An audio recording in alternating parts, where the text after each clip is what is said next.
good morning 18 প্ৰধানমন্ত্ৰী নৰেন্দ্ৰ মোদীয়ে অপমান কৰিছে মহাপুৰুষ শ্ৰীমন্ত শংকৰদেৱক গোলাঘাটত নিৰ্বাচনী প্ৰচাৰ চলাই এই অভিযোগ বিপিএফ প্ৰধান হাগ্ৰামা মহিলাৰীৰ নিৰ্বাচনী সভাত গুৰুজনাক লৈ প্ৰধানমন্ত্ৰীয়ে ভুল তথ্য দাঙি ধৰা বুলি অভিযোগ কৰিছে হাগ্ৰামাই ইফালে নিজকে হিমন্ত বিশ্ব শৰ্মাৰ গুৰু বুলি মন্তব্য কৰিছে হাগ্ৰামাই এতিয়া হিমন্ত বিশ্ব শৰ্মাই নাচিছে আমি নিৰ্বাচনৰ পিছত নাচিম বুলি কটাক্ষ বিপিএফ প্ৰধানগৰাকীৰ আনহাতে মুখ্যমন্ত্ৰীৰ আসনৰ বাবে সৰ্বানন্দ আৰু হিমন্তৰ ভিতৰত যুঁজ চলিছে বুলি বিস্ফোৰক মন্তব্য আগবঢ়ায় হাগ্ৰামা মহিলাৰীয়ে শিশুপানী গাঁও পঞ্চায়ত এলেকাৰ সাংঘাতিক খেলপথাৰত কংগ্ৰেছ প্ৰাৰ্থী বিতুপন শইকীয়াৰ হৈ নিৰ্বাচনী প্ৰচাৰ চলাই বিজেপিৰ বিৰুদ্ধে এনেদৰে সমালোচনাত মুখৰ হৈ পৰে বিপিএফ প্ৰধানগৰাকী অসমান কৰিছেতো নৰেন্দ্ৰ মোদীয়ে কি কৰিছে নৰেন্দ্ৰ মোদী ডাঙৰীয়াই কৈছে বোলে যে গুৰুজনা শ্ৰীমন্ত শংকৰদেৱে ব্ৰিটিছৰ লগত যুদ্ধ কৰি শ্বহীদ হৈছে বুলি কৈছে এইটোতো অসমান কৰা হৈছে হেমন্ত বিশ্ব শৰ্মা এতিয়া পৰাই শেষ সেইদিনা BTC ইলেকশ্যনৰ ৰিজাল্টৰ পৰাই শেষ হৈছে আপুনি গুৰু বুলি কৈছিলে মই হেমন্ত বিশ্ব শৰ্মাৰ গুৰু এই শিষ্য মই সেই দীক্ষা দিছে তাক ৰাজনীতি ইলেকশ্যনৰ পিছতে বিদেশত গুচি যাব বুলি কৈছে যাব একদম আৰু যাব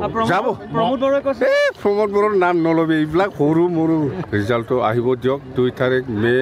পিছত আমি আলোচনা গোলাঘাট সমষ্টিত আমাৰ বিজয় উৎসৱ হ'ব কেলে নাপাব আমি দিম না ৰঞ্জিত দাসটো এনেই হাৰি আছে আহিব দিয়ক না মই অহা পিছত কোনোবা প্ৰাইম মিনিষ্টাৰ আহিলেও একো কাম নাই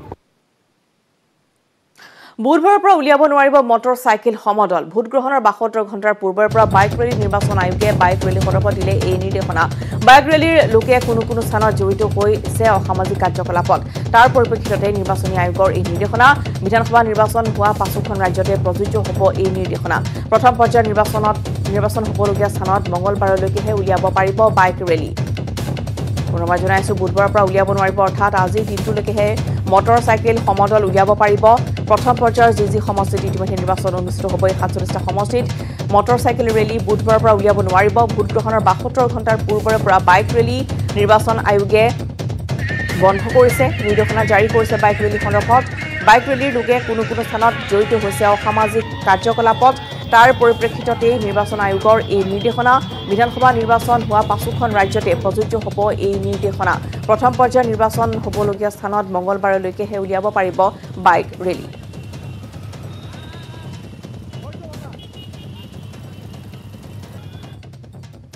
ৰঙাপাৰা সমষ্টিৰ ৰাইজৰ দলৰ প্ৰাৰ্থী বিজয় তিৰ্কীয়ে বাগিচাই চলাইছে নিৰ্বাচনী প্ৰচাৰ প্ৰাৰ্থীগৰাকীয়ে চাহ শ্ৰমিকৰ মজুৰি বৃদ্ধি কা বাতিল মূল ইস্যু হিচাপে লৈ বাগিচাৰ শ্ৰমিক ৰাইজৰ মাজত প্ৰচাৰ চলোৱা দেখিবলৈ পোৱা গৈছে ৰাইজৰ দলক টৰ্চ লাইট আহ্বান জনাইছে ৰাইজৰ দলৰ প্ৰাৰ্থী বিজয় তিৰ্কীয়ে ৰঙাপাৰাত এনেদৰে ৰাইজৰ দলৰ প্ৰাৰ্থী চলাইছে নিৰ্বাচনী প্ৰচাৰ আপোনাৰ ৰঙাপাৰাৰ পৰা ধনেশ্বৰ কলিতাৰ ৰিপৰ্ট ৰাইজৰ দলৰ প্ৰাৰ্থী বিজয় তিৰ্কীয়ে ইতিমধ্যে প্ৰচাৰ চলোৱা দেখিবলৈ পোৱা গৈছে আৰু তেখেতৰ পৰা মই কিছু কথা জানিবলৈ চেষ্টা কৰিম তেখেত কিমান আশাবাদী বা তেখেতৰ কাৰ লগত এইবাৰ প্ৰতিদ্বন্দ্বিতা হ'ব তেখেতৰ কি ইস্যু লৈ এইবাৰ ৰঙাপাৰা সমষ্টিত তেওঁ জয়ী হ'ব বুলি ভাবিছে তেওঁ কি ইস্যু আছে মই এই ক্ষেত্ৰত জানিবলৈ চেষ্টা কৰিম বিজয় তিৰ্কী মোৰ লগত আছে ৰাইজৰ দলৰ প্ৰাৰ্থী হয় আপুনি কি ইস্যু লৈ এবাৰ ৰাইজৰ মাজলৈ আহিছে মই বিশেষকৈ চাহ বাগিচা অঞ্চলত যদি আহিছোঁ চাহ বাগিচাৰ মজদুৰ ভাই ভনীসকলৰ কিছুমান সমস্যা আছে যিবিলাক সমস্যা আজি তাৰিখত এটা ডাঙৰ জটিল সমস্যা এই সমস্যাৰ ওপৰত ভিত্তি কৰি ইস্যু বনাই পেলাই মই প্ৰচাৰ চলাইছোঁ সেই ইস্যু প্ৰচাৰৰ ওপৰত বেছ কৰি চাগে মই জয়ী হ'ম আৰু ৰাইজৰ মানে চাহ বাগিচা ৰাইজে মোক সমৰ্থন জনাব বিপুল সমৰ্থন জনাব সেইটো হ'ল দৰমহা বৃদ্ধিকৰণৰ ওপৰত যিটো ভাৰতীয় জনতা পাৰ্টি অসমত প্ৰথমবাৰৰ বাবে এনেকৈ এটা ঘোষণা কৰিলে সিদ্ধান্ত ল'লে যিটো আজি তাৰিখত দৰমহা বৃদ্ধিৰ ওপৰত ভিত্তি কৰি আজি ন্যায়ালয়ৰ ওচৰত মানে ন্যায়ালয়ত যাব লগাত পৰিছে হাইকোৰ্ট হ'ব লগাত পৰিছে সেইটো এটা তেওঁলোকৰ ডাঙৰ এটা অপৰাধ আৰু তেওঁলোকে যিটো ভুল কৰিছে সেইটোৰ ভুলৰ পৰিণামত মোৰ বিশ্বাস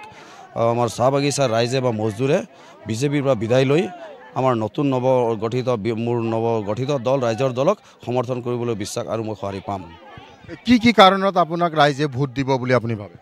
চাহ বাগিচাত এইটো বেছিক আছে আৰু গাঁও অঞ্চলত আপুনি কা বিৰোধী আন্দোলনৰ ওপৰত আমি সক্ৰিয়ভাৱে ভূমিকা লৈছিলোঁ কা বিৰোধী আন্দোলনৰ ওপৰত ভিত্তি কৰি আমাৰ ৰাইজৰ দল গঠন হৈছে আৰু সংখ্যালঘু অঞ্চলত ভাৰতীয় জনতা পাৰ্টি ধৰ্মীয় মেৰুকৰণৰ ভিত্তি কৰি যি ধৰণৰ শাসন প্ৰথা চলাইছে 5 বছৰ সেইটোত সংখ্যালঘু ৰাইজে অতিষ্ঠ হৈ আছে অতিষ্ঠ হোৱাৰ পৰিপ্ৰেক্ষিতত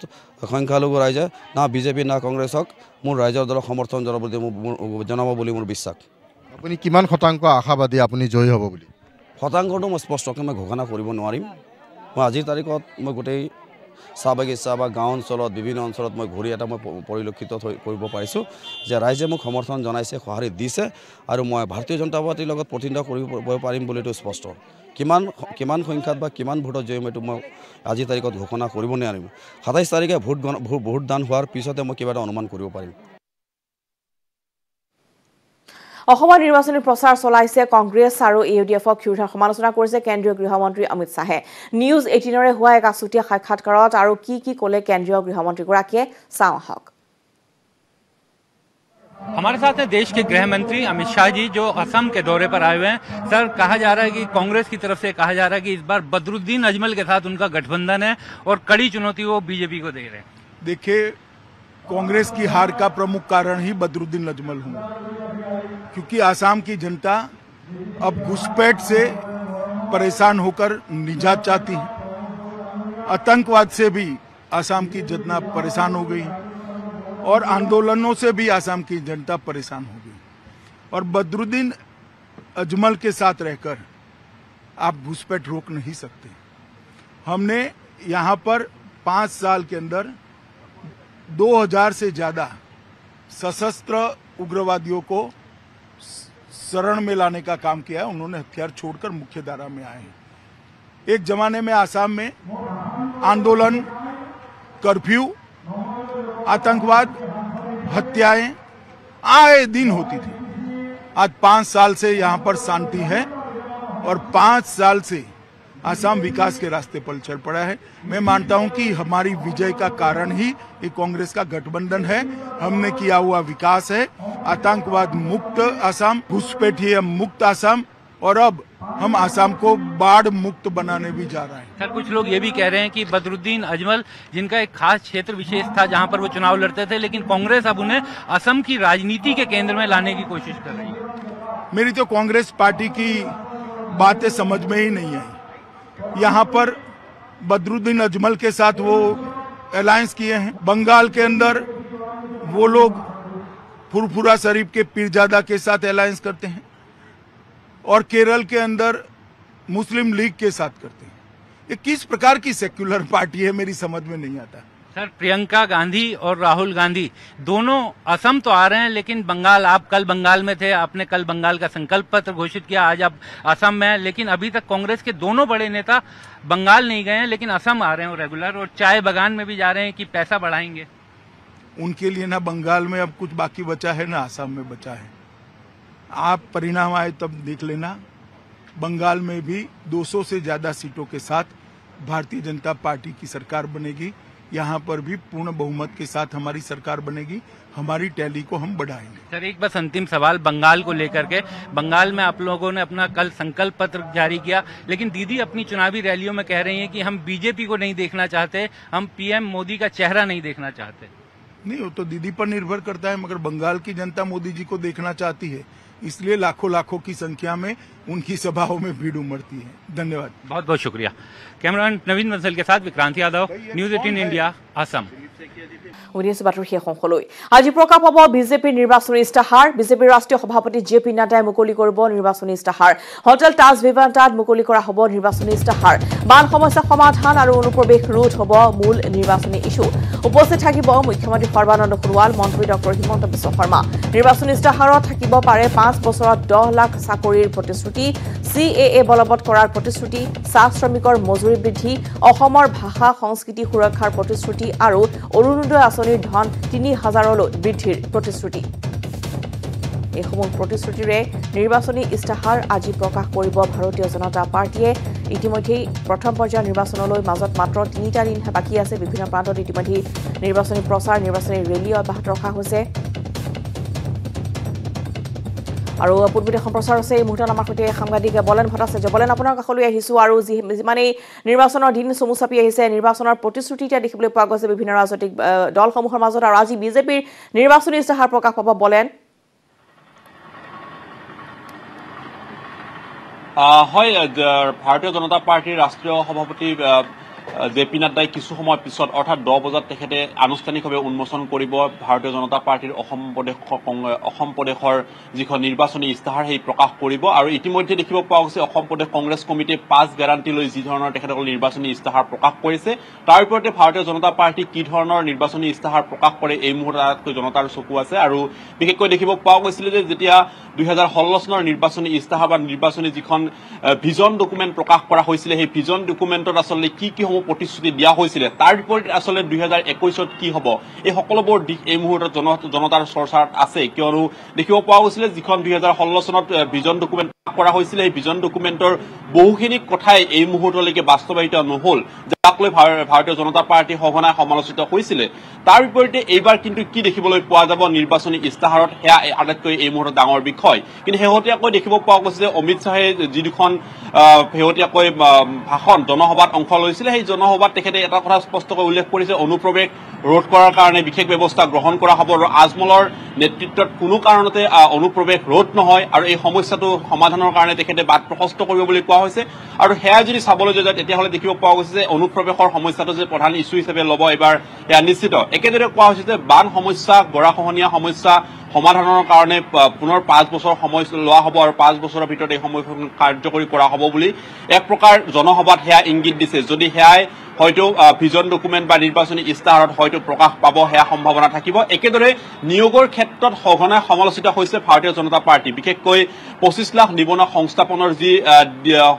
সংখ্যা দিয়া হৈছিল সেই সংখ্যাৰ ক্ষেত্ৰত 2016 চনৰ ভিজন ডকুমেণ্টৰ ক্ষেত্ৰত সম্পূৰ্ণৰূপে চৰকাৰখনে যে ব্যৰ্থতা হৈছিল হেয়া স্পষ্ট আছিল এই ক্ষেত্ৰত কিন্তু 2021ৰ নিৰ্বাচনৰ প্ৰাক মুহূৰ্তত প্ৰকাশ হ'বলগীয়া এই নিৰ্বাচনী ইস্তাহাৰত এই বিষয়টো মূল ইছ্যু হিচাপে বা নিৰ্বাচনী এজেণ্ডা হিচাপে যে প্ৰকাশ পাব হেয়াও স্পষ্ট একেদৰে চাহ শ্ৰমিকৰ ক্ষেত্ৰত যদি আমি দেখিবলৈ পাইছো যে ইতিমধ্যে প্ৰদেশ কংগ্ৰেছে যিহেতুকে 365 টকাৰ কথা কোৱা হৈছে 5 গ্যাৰাণ্টিৰ ভিতৰত অন্যতম হিচাপে ৰখা হৈছে তেনে অৱস্থাত যে সেই চাহ শ্ৰমিকক সন্তুষ্ট কৰিবলৈ প্ৰথম পৰ্যায়ৰ নিৰ্বাচনৰ সেইসকল শ্ৰমিকক ভোটাৰক সন্তুষ্ট কৰিবলৈ যে চাহ শ্ৰমিকৰ শেহতীয়াকৈ যদিও বা চৰকাৰখনৰ নেতৃত্বত 50 টকাকৈ বৃদ্ধি কৰা হৈছে তেনে অৱস্থাত কিন্তু চাহ শ্ৰমিকক লক্ষ্য কৰি এটা বিশেষ যে পেকেজ বা বিশেষ এটা তাত আঁচনি ব্যৱস্থা গ্ৰহণ কৰাৰ কথা প্ৰকাশ কৰিব হেয়াও কিন্তু স্পষ্ট একেদৰে দেখিব পোৱা গৈছে যে গৃহিণীসমূহৰ ক্ষেত্ৰত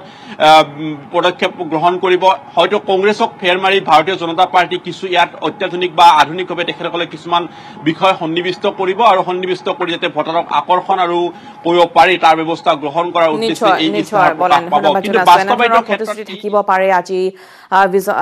যিখন নিৰ্বাচনী ইস্তাহাৰ প্ৰকাশ কৰিব ভাৰতীয় জনতা পাৰ্টি কি প্ৰতিশ্ৰুতি থকাৰ সম্ভাৱনা আছে সেয়া ইতিমধ্যে বলেনে জনাইছে বিশেষকৈ চাহ মজদুৰ আৰু গৃহিণীসকলক যি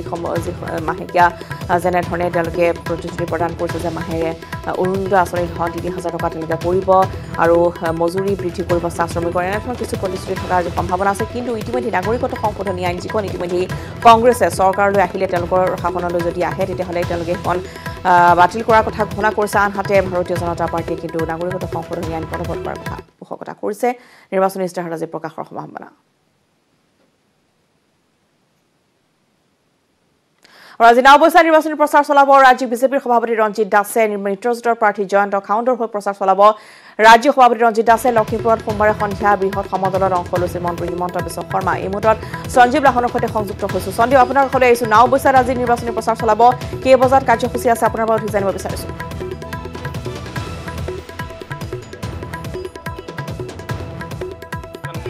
নিৰ্বাচন নহয় উৎসৱহে হৈছিলে মন্ত্ৰী হিমন্ত বিশ্ব শৰ্মাই ডক্টৰ হিমন্ত বিশ্ব শৰ্মাই যেতিয়া নেকি লখিমপুৰ মাজেৰে ৰেলী কৰি গৈছিলে সমদল কৰি গৈছিলে আমি প্ৰত্যক্ষ কৰিছিলোঁ যে ৰাইজে আৱতৰতে দেৱালী যেন উদযাপন কৰিছে তেনেকুৱা এক পৰিৱেশ হৈছিল আৰু হাজাৰ হাজাৰ লোক ওলাই আহি মন্ত্ৰীজনৰ সমদলত অংশ লৈছিলে আৰু আজিৰ দিনটো পুৱাৰ ভাগতে আহি নাওবৈচা সমষ্টিত উপস্থিত হৈ ৰাজ্যিক বিজেপিৰ সভাপতি ৰঞ্জিত দাস আৰু কাৰ্যসূচী কেনেকুৱা সেই সবিশেষ আমি জানিবলৈ যাম নাওবৈচা সমষ্টিৰ মিত্ৰজোঁটৰ প্ৰাৰ্থী জয়ন্ত খান মোৰ লগত উপস্থিত আছে মই পোনে পোনে আপোনাৰ পৰা জানিবলৈ যাম যে কিমান সময়ত পাব এই আপোনাৰ 11 বজাত হয় হয় আৰু কোন কোন আহিব লগত তেখেতৰে গম পাওঁ তেখেতে আহিব আৰু কেন্দ্ৰীয় নেতৃত্বৰ কোনোবা আহিব কেনেকুৱা ধৰণৰ কাৰ্যসূচী মিটিং হ'ব নে ৰেলী হ'ব নাই মিটিং হ'ব ৰাজহুৱা সভা হ'ব হয় হয় আপুনিও দেখিছে যোৱাকালি যে লখিমপুৰ সমষ্টিৰ পৰিৱেশ সলনি হৈ গ'ল মন্ত্ৰী হিমন্ত বিশ্ব শৰ্মা আহি ৰেলী কৰাৰ পিছত আজিও ঠিক তেনেকুৱা এটা নাটকীয় পৰিৱৰ্তন হৈ যাব পাৰে নেকি নাওবৈচা সমষ্টি নিশ্চয় হ'ব পাৰে নিশ্চয় হ'ব নাটকীয় পৰিৱৰ্তন কাৰণ দলৰ ভাৰতীয় জনতা পাৰ্টীৰ ৰাজ্যিক সভাপতি ইয়ালৈ আহিব সকলোৱে অতি আগ্ৰহে তেখেতলৈ বাট চাই আছে তেখেতে আহিব তেখেতে নিৰ্বাচনী প্ৰচাৰ অভিযানত অংশগ্ৰহণ কৰিব নিশ্চয় পথ পৰিৱৰ্তন হ'ব প্ৰধানমন্ত্ৰী নৰেন্দ্ৰ মোদী আহিব লখিমপুৰ জিলালৈ বিহপুৰীয়া সমষ্টিলৈ আহিব তাত নিশ্চয় আপোনালোকৰ সহযোগিতা থাকিব নিশ্চয় থাকিব ভাৰতৰ মাননীয় প্ৰধানমন্ত্ৰী মহোদয় আহিব বিহপুৰীয়ালৈ আমাক সকলোকে আমি তাত যাম তেখেতক আমি উষ্ম আদৰণি জনাইছোঁ আৰু তেখেতে ৰাইজৰ উদ্দেশ্যি ইয়াত নিৰ্বাচনী প্ৰচাৰ কাৰ্যত অংশগ্ৰহণ কৰিব নিৰ্বাচনী প্ৰেক্ষাপট আজিৰ দিনটোত মই 100% সুনিশ্চিত 100% নিশ্চিত হয় ৰশ্মিতা মই কথা পতাৰ যত্ন নিশ্চয়কৈ সঞ্জীৱ ধন্যবাদ জনাইছোঁ আৰু সঞ্জীৱে দেখুৱালে যে কিছু সময়ৰ পিছতে তাত ইতিমধ্যে নাওবৈচাত গৈ উপস্থিত হ'বগৈ বিজেপিৰ ৰাজ্যিক সভাপতি ৰঞ্জিত দাস আৰু তেওঁলোকে প্ৰচাৰ কাৰ্য চলাব মিত্ৰজোঁটৰ প্ৰাৰ্থী জয়ন্ত খাউণ্ডৰ সৈতে নিৰ্বাচনী প্ৰচাৰৰ সভাত অংশগ্ৰহণ কৰিব ৰাজ্যিক সভাপতি ৰঞ্জিত দাসে